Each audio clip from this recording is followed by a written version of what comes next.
What's up guys, this Raza and watching my channel अनजाना मुसाफिर। आज 21 अगस्त 2020 और टाइम हो रहा है रात के 11 बजे के आसपास। और गाइज आज के इस वीडियो में हम बस आपसे बात करेंगे कुछ ऐसे ही आजकल के रूटीन के बारे में, आजकल जो लॉकडाउन चल रहा है उसके बारे में।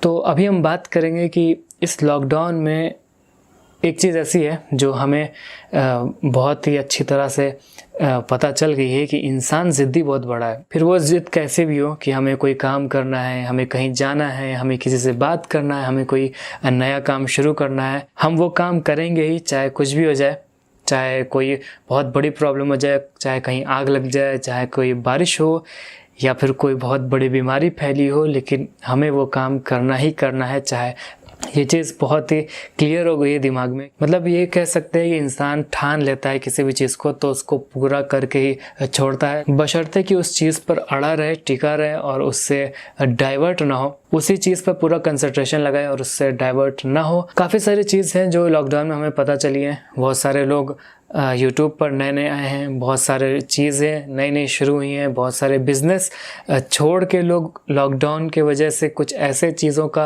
बिज़नेस करने लगे हैं जो इस बीमारी में काम आती है। जैसे कि हम आजकल देख रहे हैं बाहर रोड पे जहाँ पर टोपी मिलती थी, जहाँ पर हैंड ग्लव मिलते थे, आज मिल रहे हैं मास्क।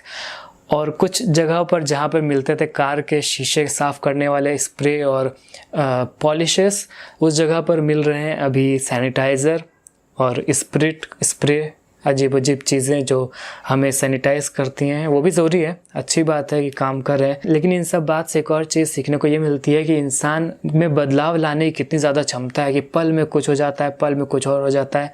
तो ये हम अपनी ज़िंदगी में अप्लाई कर सकते हैं कि हम जो काम कर रहे हैं पूरी ज़िंदगी एक ही काम करते हुए गुजार देते हैं, कोई दूसरा काम करने का मौका नहीं मिलता है।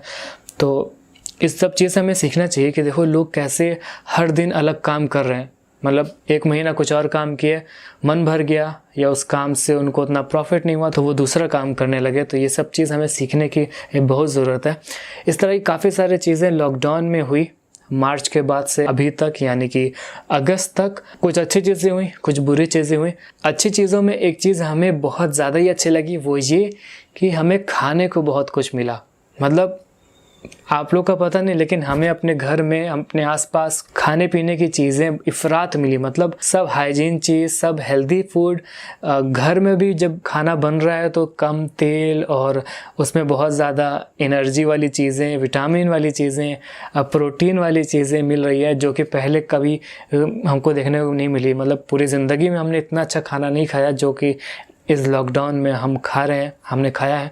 एक तरह से कह सकते हैं काफ़ी ज़्यादा हमको फ़ायदा हुआ और लाइफ चेंजिंग मोमेंट है हम सभी के लिए। ये जो लॉकडाउन पीरियड है, बहुत सारे लोगों ने कई सारी चीज़ें प्लानिंग की है। जैसे हमने भी कई सारी चीज़ें प्लानिंग की है कि आगे आने वाले 4-5 सालों में हमें क्या करना है, क्योंकि ये ऐसा टाइम था कि ज़बरदस्ती आपको घर में बैठाया गया। हम लोग क्या करते थे कि हम लोग छोटे छोटे काम के लिए बिना किसी ख़ास रीज़न के लिए बाहर घूमते रहते थे, जिससे बहुत दिक्कत होती थी। ट्रैफिक बहुत ज़्यादा होता था और गाड़ी से अगर जा रहे हैं तो पेट्रोल बहुत ज़्यादा लग रहा था, पैसे बहुत खर्चा होते थे। क्योंकि बाहर जब जाता है आदमी तो एक अलग ही दुनिया होती है, उसका अपना ही एक खर्चा होता है, तो वो सब पेमेंट करना पड़ता है। तो वो पैसे बचे, ऊपर से दिमाग जो बाहर जाके ख़राब होता है वो बचा। तो वो सब जो एनर्जी बची, पैसा बचा, वो एक अच्छे काम में लग रहा है, अच्छे काम में जा रहा है। हम सब जानते हैं कि हमने अपने अपने दिमाग में कुछ ना कुछ ज़रूर सोचा है इस लॉकडाउन पीरियड में कि हम जो काम कर रहे थे, हम जो जॉब कर रहे थे, पता नहीं वो मेरे लिए ठीक है या नहीं। अगर ठीक है तो उसको करेंगे और अगर ठीक नहीं है तो हम उसको चेंज करेंगे या फिर उसमें कुछ और सुधार लाने की कोशिश करेंगे। उसके अलावा इस लॉकडाउन के पीरियड में बहुत सारे ऐसे इवेंट हुए जो कि अच्छे नहीं थे। कहीं पे आग लग रही है, कहीं पे बाढ़ आ रही है, कहीं पर बिल्डिंग गिर रही है, कहीं पर पानी से परेशान है लोग। इस पूरे लॉकडाउन की सुबह अजीब बीत रही है कि रात को सोते हैं चैन की नींद और सुबह जब उठते हैं तो अचानक से एक ऐसी खबर आ जाती है कि दिमाग एकदम हिल जाता है। बहुत सारी ऐसी खबर आई, जैसे कई सेलिब्रिटीज़ की डेथ हो गई, कई जगह आग लग गई, कई एक्सीडेंट बड़े हो गए, कहीं प्लेन क्रैश हो गया। इतना ही नहीं, आज भी एक न्यूज़ आई है कि तेलंगाना में आग लगी है पावर हाउस में और 9 लोगों की इसमें डेथ हो गई है। तो यही है कि लॉकडाउन में ये सब हो रहा है। अब ये सब का मेन रीज़न क्या है हमको नहीं पता। हो सकता है कि लॉकडाउन की वजह से इंसान का दिमाग थोड़ा अजीब बिहेव करने लगा है और उसके वजह से जो काम वो कर रहा है उस पर कंसंट्रेट नहीं हो पा रहा है, जिसके वजह से प्रॉब्लम हो रही है। ऐसा नहीं है कि सिर्फ इंडस्ट्री सेक्टर में प्रॉब्लम हो रही है, यहाँ तक कि media houses, film industry, businesses, plants, medical equipment जहाँ बनते हैं, मेडिसिन्स जहाँ बनती हैं, हर एक फील्ड में कुछ ना कुछ प्रॉब्लम हो रही है। सबसे निकल जाएंगे हम सब, लेकिन सबसे पहले सबसे बड़ी बीमारी जो चल रही है इसका हमें छुटकारा चाहिए जल्द से जल्द। अच्छा, आपको लगता है कि ये जो कोरोना वायरस है ये अभी भी शुरू हुआ है, मतलब 1 साल पहले शुरू हुआ है, या फिर आने वाले कुछ टाइम में ये बिल्कुल ख़त्म हो जाएगा? जबकि हमें पर्सनली ऐसा बिल्कुल भी नहीं लगता है। व्हाट आई थिंक कि जो वायरस है, जो कोरोना वायरस है, ये काफ़ी पहले से चल रहा है। एक्चुअली हमने कहीं पढ़ा भी है कि ये जो बीमारी है इसको जांच करने की, इसको टेस्ट करने की टेक्निक नहीं है, लेकिन बीमारी नई नहीं है। हमको ये ऐसा सुनने को मिला कई जगह पर, और ये प्रूव्ड भी है कि ये जो बीमारी है ये पहले से चलती आ रही है, लेकिन अब जाके हमको इस बारे में पता चल रहा है कि ये भी एक बीमारी है जिसकी वैक्सीन भी खोजी जा रही है, दवा भी हो रही है। कब आएगी वैक्सीन इसका तो हमें अभी कोई आइडिया नहीं है, लेकिन जल्द आ जाए इसकी हम कामना करते हैं। वैसे हमारे आसपास बहुत सारी ऐसी बीमारी है, बहुत सारी ऐसी डिजीज़ है जिनमें से कुछ का इलाज हमने ढूंढा है, कुछ का इलाज नहीं ढूंढा है। जिनका इलाज ढूंढा है उनसे भी डेथ हो रही है लोगों की, उससे भी प्रॉब्लम हो रही है लोगों की, और जिसका नहीं ढूंढा है उसका आज तक नहीं ढूंढा। वो बहुत सारी बीमारियाँ आपको भी पता है, जैसे डेंगू है, HIV है, और कैंसर का लास्ट स्टेज है। कैंसर भी बहुत हद तक क्योरेबल हो गया है आजकल मॉडर्न टेक्निक से, लेकिन जब एक इंसान को कैंसर हो जाता है वो फर्स्ट सेकंड से बढ़ के 3rd या 4th स्टेज में हो जाता है। भले ही वो रिकवर हो जाता है, लेकिन कुछ साल उसको दे दिया जाता है। डॉक्टर बोलता है कि तुम 15 साल जियोगे, 20 साल जियोगे, एक लिमिट टाइम उसको दे दिया जाता है कि इतने साल तक तुम जियोगे। तो इसको भी हम कह सकते हैं कि 100% क्योरेबल नहीं है, और इसकी भी दवा हमने खोजी नहीं है। टेम्परेरी ट्रीटमेंट देकर हम इसको टरका देते हैं, और बस ये भी चल रहा है हमारे साथ। तो एक ये कोरोना वायरस भी अगर हमारे समाज में, हमारे आसपास आ जाएगा तो कोई बड़ी बात नहीं है, लेकिन बड़ी बात यह है कि कोई भी बीमारी हो दुनिया की, अगर आपका इम्यून सिस्टम स्ट्रांग है, आप अच्छी चीज़ें खाते हैं, दिन में सेहत का ख्याल रखते हैं, तो आपको मिनिमम बीमारी होगी। मतलब सर्दी ज़ुकाम जैसी चीज़ भी बहुत रेयर होगी। आप भूल जाएंगे कि आपको फीवर कब आया था।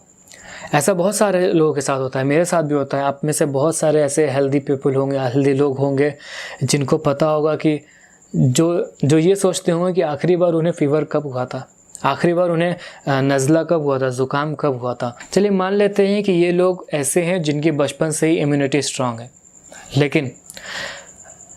लेकिन ज़रूरी नहीं कि बचपन में अगर स्ट्रांग है तो अभी तक स्ट्रांग रहेगी। बचपन से आज तक ऐसे उतार चढ़ाव आते हैं बहुत सारे कि हमारी इम्यूनिटी पर लोड पड़ता है। हमारे ज़िंदगी में बहुत सारे इम्तिहान होते हैं, टेस्ट होते हैं, मेंटली, फिज़िकली किसी प्रॉब्लम से इंसान परेशान रहता है, तो उस वक्त कैसे कंट्रोल करना है अपने आप को, कैसे डाइट सही रखनी है।